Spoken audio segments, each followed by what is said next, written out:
Hello guys, and welcome again to Painless Universal Conversation with myself and Welsh. Have you ever asked yourself, are you looking for your power? Are you a woman or even a man? And you're struggling, asking yourself this critical question: what is my purpose? What is my power? How do I become fierce to go out after what I truly deserve? Well, my guest today will be telling you just that, how you can find your true power. We all have it in us, but we sometimes don't know how to use it or where it is and how to find it. Should be telling you how to do this. Before we get started, let me tell you a little bit about my guest. She's a transformational coach, inspirational speaker, and an author. And she'll be telling us about how you find your power. My guest today is Brita Schmidt. So, a little bit about her. You know, when I'm inspired, I feel I can move mountains, overcome fears, and follow my dream. I feel a surge of energy that speaks to the very essence of who I am. She calls this fierce. And she talks about what is fierce. When something inspires me, it is my fears that respond. I call it that because when I follow it, I allow my true power to shine without holding back.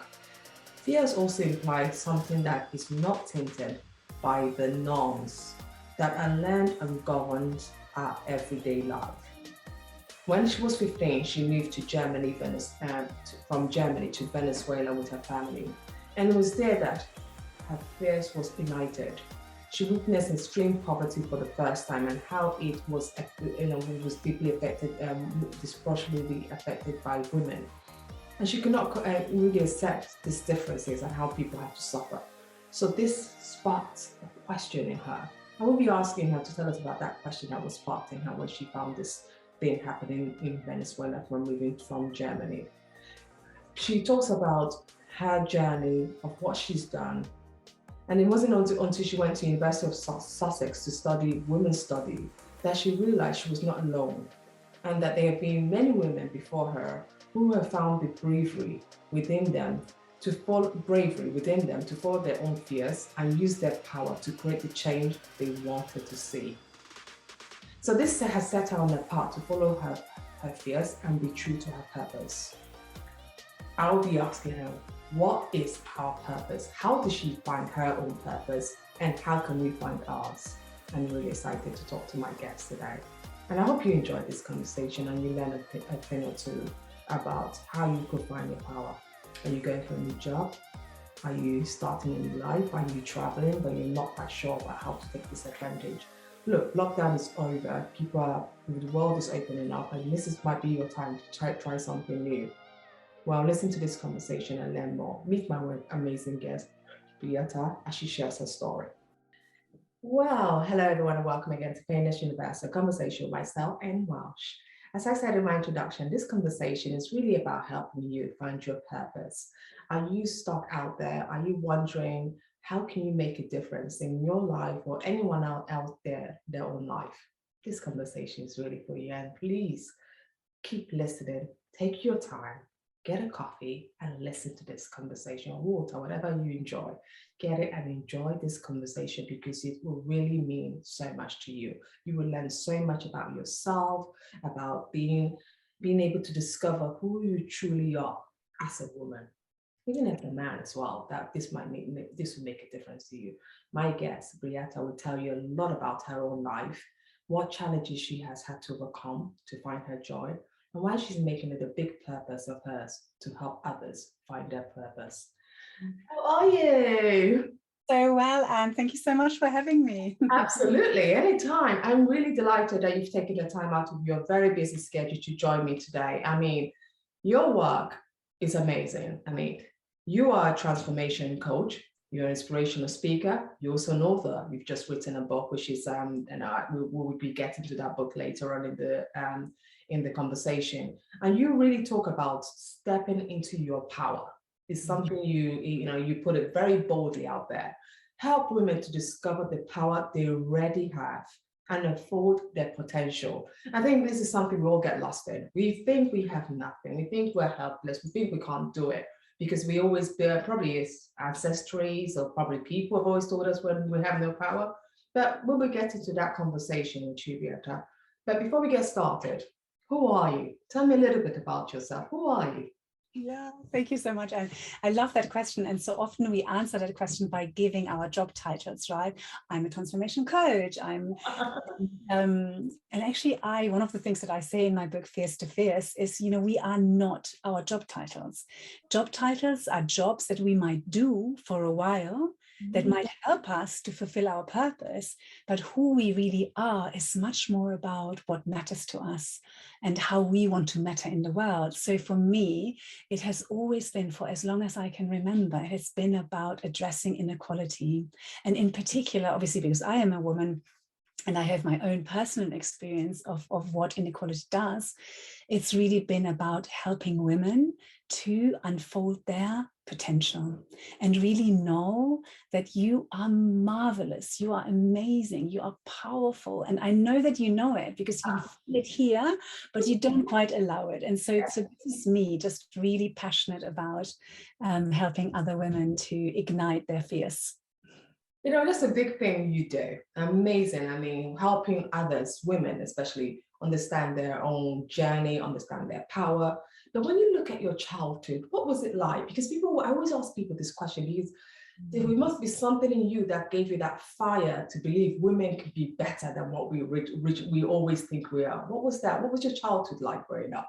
Yeah, it's very interesting. So I grew up in Germany until I was 14, and just a very normal middle-class childhood. My parents were both teachers, and I really loved reading. I remember that. And it's a crucial age at the age of 14 to leave your surroundings and your friendship groups and to move to a very, very different country. So we moved to Venezuela, and we lived in Caracas, and that was really a life-defining moment for me, Anne, because it opened my eyes to the unbelievable inequality and extreme poverty that exists, and it really was like a shock to my system, and there's something that ignited within me that was really just this outrage of like, how is this possible? How is it possible that there are people who have so much more than they will ever need, and then there are people who have nothing, and they were literally in Caracas living in cardboard boxes. And for me, that set me on the path. And then obviously, as I became more aware, I saw how women are disproportionately affected by inequality and poverty. In fact, 20 years ago, 70% of the poorest were women. That is still the same today, even though the total number of people living in extreme poverty has reduced. So there's good news. But the fact is that the majority are still women. It's the same percentage. So that really, absolutely changed my life. And as you can see, ignited something in me that has only been growing. When you look back on your journey in Venezuela, because you said at the age of 15, you witnessed extreme poverty for the real first time. And so when you, because I remember I went back to Nigeria and I went to certain parts of Nigeria, and I was really shocked by what I saw about especially kids, babies on the street begging with their parents. And I couldn't believe that this was actually happening to human beings. I remember asking my dad, why are these kids out here? Why don't they have a home? There's no one giving them. So when you look back at your own trip to Venezuela, how did that pain, when you saw this inequality, how did that really transform your life? That pain of seeing people less privileged, not being able to afford that. How did that start to transform your life? Yeah, and because we actually moved there, so I lived there for 5 years, and so I was exposed to it on a daily basis, and for me, it really ignited in me the desire to do something about this and to wake people up, because I could see that the majority of us were in like a trance. We think this is how life is, and we just accept it and we get on with our own lives. And for me, it was like I wanted to take people and I wanted to shake them by the shoulder and say, do you actually see this person on the street? Like you described, do you see this child that cannot go to school? Mm-hmm. Can you stop for a moment and think that this could be your daughter? Mm-hmm. Because we are connected. This is it's just for the grace of God, right? That I was born in Germany. Yeah. I've been born in Ukraine. right now, or in Afghanistan.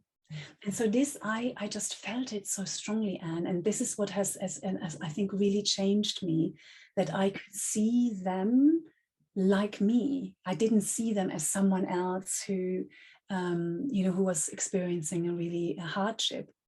I thought that this could be me. And I really felt that if we can actually allow ourselves to feel, not just to know in our heads, but to feel in our hearts what it means to live in extreme poverty, what it means to live in conflict, then we will be propelled to do something, whatever we can. And that has really then became my mission. That is really good. So as a woman yourself, how has inequality impacted you? So I have a brother and I adore him, and we are very, very close. He's 18 months younger than me. And my parents were definitely progressive. And yet I remember very clearly that there was a distinction between how we were treated. And there's this funny story that I tell in my book where my dad asked me at the dinner table, can you go and help your mum tidy the table? And I remember I think I was like 15, and I was like, yeah, of course. I'm happy to help. But what about my brother, who was sitting next to me, able-bodied? So there was really no reason why, he shouldn't be helping. And I had just had this instinctive, just outrage. I'm sorry. This is not okay. And so, this is obviously, quite a harmless way of gender discrimination. But then very quickly, obviously, I realized how I was also directly affected by it, whether that was the whistling in the street, or just the way men would speak to you at times, and then obviously the opportunities that you had, etc. Yeah. No, it's true. It happens in all kinds of ways, and sometimes we forget it even happens in our households. I'm so glad you used that as an example, because it actually, a lot of people say it stems from the house. But if we could correct our homes and help, unite both sexes, both their brothers and sisters, then they don't grow up thinking, okay, I'm better than you because you can't do it because you're a woman. Yeah, so I love that story, and I'm just so glad you used that as an example. So you've done so much work, and some of the things that I would like to ask you is that what have you done to make yourself more equal as if you're adapted in this world, and what advice would you give to other women to help them achieve that equality? Because this is something you're so passionate about. What advice would you give to those women to help them achieve this? Yeah, that's such a beautiful question, and it's one that I have held in my heart and in my mind, and I've studied about it, and I still read every book that I can lay my hand on, and I talk to so many women and men, actually, because obviously creating a more equal society is not a women's issue. It is an issue for all of us. Yeah. Women are disproportionately affected by it. Men are too, but it is a responsibility for all of us. And what I have come to believe over the last 25 years of working with women in some of the most marginalized countries, but also now obviously working with women here in the UK and in Germany and in Spain and different countries around the world, helping them to step into their power, I believe that the first step is actually within you. A belief that this fire that you can feel, even if it's only like a little glimmer, that it's worth protecting, growing, and investing in. Because if you don't decide that, then no structural changes, no matter how much investment you might be able to access, it's not really going to fundamentally change how you feel about your power. Now, that's not the only thing, obviously, and I've worked in advocacy for many, many years, and I've supported women's organizations to campaign for equality and change legislation and change behaviors and create equal opportunities, et cetera, et cetera. But the fact is, Anne, that if we don't believe that we deserve the same as men, if we don't believe that we can do this, if we don't believe that we already have the power within us, it is just that the society that we live in, is conditioned in a way that believes that women are second-class citizens.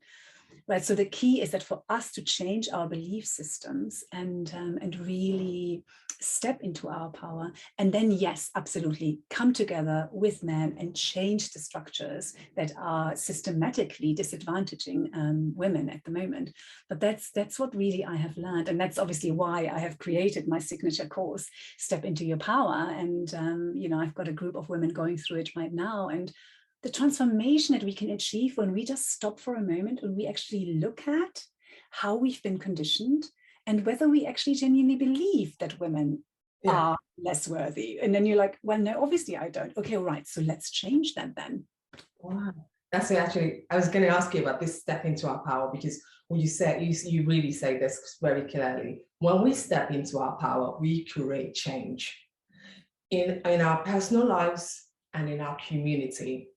How can a person, right? So I know you said it a little bit in the previous answer, but honestly, I'm just taking myself as an example, and I decide I really need to step into my power. I need to get that confidence. I need to do that thing I've been always talking about, which a guy would find so easy because I don't know what it is, but they'll find it easy. How can we as a woman, all right, from the small, I'm not talking about mature women, I'm also talking about young girls here, because I think it also stems from young girls as well. How can we teach our girls, and also we yourself, step into our power, just briefly? Yeah. So do you know what? The biggest feeling and experience that keeps us from stepping into our power is fear.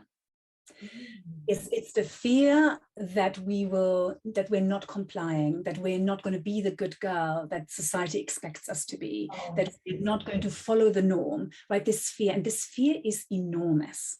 So the answer to your question really is, what's the biggest fear buster, right, that can help us to overcome that fear? And for me, it is purpose. When we know what matters to us, and how we want to matter in the world, the impact we want to create. And I know that every single one of us wants to create an impact. And that starts from as young as 3 or 4, because I remember my daughter when she was 4, she was brushing her teeth and she looked at me and I said, Mommy, because they had just been learning about Florence Nightingale. And she said, I want to be, I want to really matter, but I don't know how. And I thought to myself, how beautiful is that? It's a human instinct, and I really believe this is an evolutionary impulse that we all want to matter. We all want to make a difference. And so the sooner we allow ourselves to really tune into our heart and know how we want to matter, then when fear comes, and fear will come, it will always come. So do not be surprised. But then you can say, oh, hello, fear. You know what? I have a purpose. And that purpose is so strong because it's stronger than me. It's not just about me. This is about making a difference. And that's why I'm going to go out there. I'm going to go do it. So every time I give a speech, or when I did my first TEDx talk, that's nerve-wracking. You get nervous, you get fearful. But I just thought about the change that I can create if just a few people watch my video, because maybe that will inspire them to then also be purpose-led and also to expand their horizons. And I can see you doing that, Anne. This is why it's so inspiring to see what you do, because I can see that you push yourself and you have a very clear purpose. And isn't that also your experience, that is really... Absolutely. No, you said it, Brita, you really did say it purposely. It's all about finding your purpose. And once you find your purpose, it's almost like that fear goes away. You just want to go in that direction because you now know what you truly stand for. Right. And it's not even a choice anymore. This is the beautiful thing. And I know maybe you're watching this and you're thinking, well, I don't know, maybe I don't have a purpose. Oh, you do. You do. And actually in my book, there's a whole exercise that can help you to find your purpose if you're feeling like, I think I'm not even good enough to have a purpose, right? Because I remember I used to think that, and like, no, you can find it and you will find it, and then you can follow it. And and then as you're following it, the more you follow it, the less it really is a choice even anymore. It's just something that you're meant to do. And so, that's how you really... I can't agree more. But you then go on to, from my purpose and how do we find our power, you also go to my fears. This is something you really utilize. And you say, being there, you have to be from finding your power, then that gives you the ability to adapt to being your fears. And I was like, how has being fierce helped you to find your purpose? Because everyone will like, these two things really go hand in hand. Tell me about the fierce. They said, oh, Beyonce, you always use the Sasha Fierce now. Whenever she goes on stage, she needs to bring out her Sasha Fierce to give her the the energy, the something. Tell me about my fierce. What is it? What is it? And how does that lead to your purpose? And this is so funny because, you know, I came up with the word fierce, and I called my book Fierce to Fierce before I knew that Beyonce has this alter ego called fierce. It's funny, but you know, it makes total sense to me. That's why this word attracted me so much.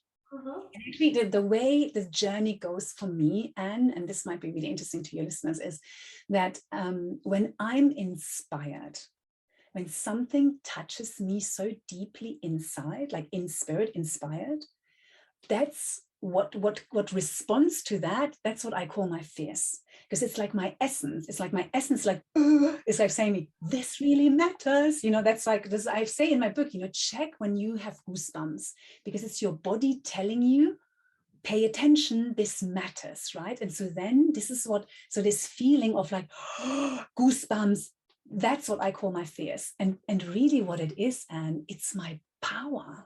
It's just the most incredible power. And but you know, at the beginning when I first felt it, obviously I kind of kept a lid on it, because I knew if I allow this fire, this power, I'm not going to be able to follow these norms anymore. And so for many, many years, I kind of kept a lid on, and I just kind of followed the norms and, you know, was the good girl and, you know, abiding by the rules. And then little by little, I allowed myself to nurture the fierce. And so purpose, the relationship to purpose is really by following my fierce and really feeling what matters to me. That allowed me to then formulate my purpose. So really the purpose is an expression of my fierce. It's a kind of, it's like a direction. It's how I direct my power. Anyone who reads your book actually finds this similarity in what your work. So I think you even go in more detail in explaining it to people to help them understand.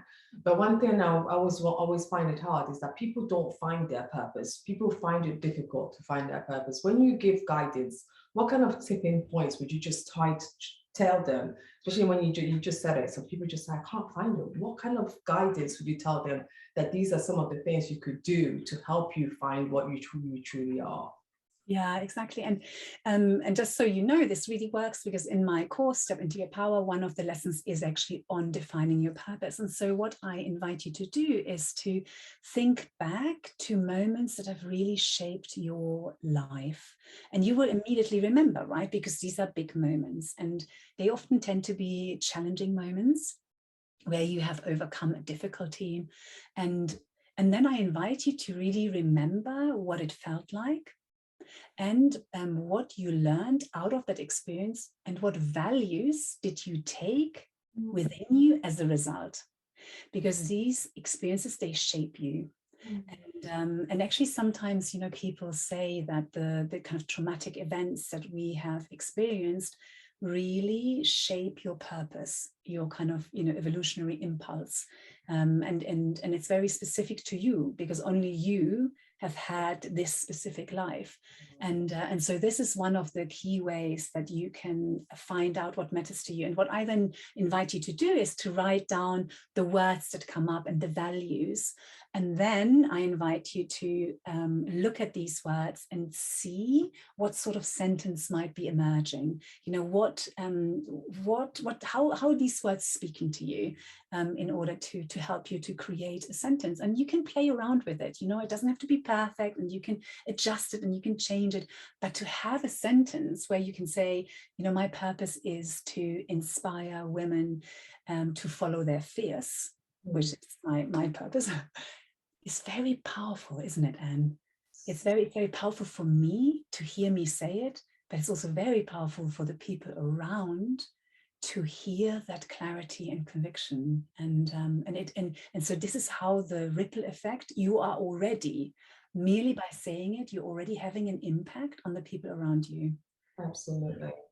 I have to go to your work before I go to get to your book, which is Fierce to Fierce, which is a very catchy title. I have to go back. I will go back to your work. I'm taking a step back to your work. You've traveled to 16 countries on three different continents of the world. And in doing so, you learned so much. You went to not countries that are so doing, these are underdeveloped countries, some of them. You met very incredible women who've gone through hardship. In your journey of doing this work, what did you learn about the struggles of women today? I know. And so much. And my heart is so full when I think about this. And I'm so deeply grateful that I've had the experience and the opportunity to meet women from so many different cultures and countries and backgrounds. And above all, Anne, what I have learned is that there is so much that connects us, so much more that connects us than that which divides us. And yes, obviously, there are such huge differences in terms of opportunities and income and well-being. But what motivates us and the dreams and desires we all have is the same. And inherently, we all want the opportunity to unfold our potential and to create change for ourselves, but above all, change for our families and for our communities, and to see the power of women in some of the most challenging circumstances that you can ever imagine. It's just the most inspiring experience that I can tell you. And I talk about this in my book. I have this, I created a virtual boardroom in my heart. I call it a boardroom in my heart, where there's a seat for all of the women that I have met that have really touched me so deeply and personally, who I will never forget and who are part of me and who remind me on dark days that there's always hope. Because if women, that I've met who have experienced, as I say, some of the most horrendous things, if they find hope, then who am I not to? And so what I've learned is that the power of women cannot be underestimated. That is so true. That is really true. And then you see a whole variety of women and you see how they overcome challenges, how they overcome obstacles, things that we might cry about. They just get on with it. In your finding your purpose, did any of these women inspire you when you were writing your book in helping women find their purpose? So, because sometimes it's actually the simple people who you would never think would inspire you in that side. Have any of them inspired you in your work today? Yeah. Honestly, absolutely. In fact, it's very interesting. And, when I'm being interviewed and often people say, oh, so who inspires you? And I will always talk about a woman I've met who no one knows, and I never, yes, Malala inspires me. Yes, there are many very famous women who inspire me. But really the women I think of first are the women that I've met. Women like Abarash, for example, who I met many, many years ago in Ethiopia. And she was a young girl. She was only 13 when I met her. And she had the most horrendous experience already. And at a young age of 13 of having had female genital mutilation and a forced marriage to someone who regularly raped her, and she had managed to escape, with the help of the organization that I was working for at the time. And she told me her story, and she was so brave, and my heart was breaking. And for a moment I thought, how can we live in a world where a young girl like her has already had to experience something like this? And there was just this split second where I thought, where I didn't have any hope. And then in that moment, my heart, literally, I was asking her, what is your dream, before I had even thought it. And then I remember hearing my voice, and I thought to myself, how can you ask this? How can you ask this question, to someone who's just told you the most horrendous story? But my heart knew that you always have to find hope, and that hope will always be there, because in that moment, she looked at me and her face lit up. And she, with the help of a translator, said to me, I want to learn English. And to this day, I will never forget this. Never in my life will I forget her, because she taught me one of the most beautiful lessons ever in my life. And that is that there's always hope. Yeah. And that knowledge, learning something new, is the ignition of the potential that resides within us, that wants to emerge. And and then a year later we went back, and she had learned English, and she welcomed me speaking English. So this is it. And so women like that just inspire me so deeply. Yeah, because in your thing you say you travel to support women. I'm always going to try to find hope, and then make it my business to invest in that hope. It's like, gosh, that is so incredible. Who does that? So you're going out there, you're seeing all these women, and you're like, okay, I'm not just leaving these women like this. I'm going to try my best to find the best in these ladies, empower them. It might not be just true financially, but there's other ways to do it. And I'm so glad you do it. And when you say make it my business to invest in their hope, what do you mean by that? Yeah, no, the thing is, this is so interesting, Anne, right? When it comes to charities, we often look at it like we give people a little bit of money. Yeah. We do handouts, we just help the poor people. Yeah. My experience is that they might be financially and economically, less well off, but they are not poor. I mean, they are so rich in potential and in their dreams and in their hope. And so for me, the way that I've always described the work that I've done for so many years is that I invest in their hope and in their potential. But they do the work. Like, I cannot do the work for them, right? And this is the key thing. And this is also what I do in my work now with women, is that I cannot empower you. No. Only you can tap into your power within. So I don't talk about empowerment, I talk about empowerment. And that is the difference, because I cannot empower you.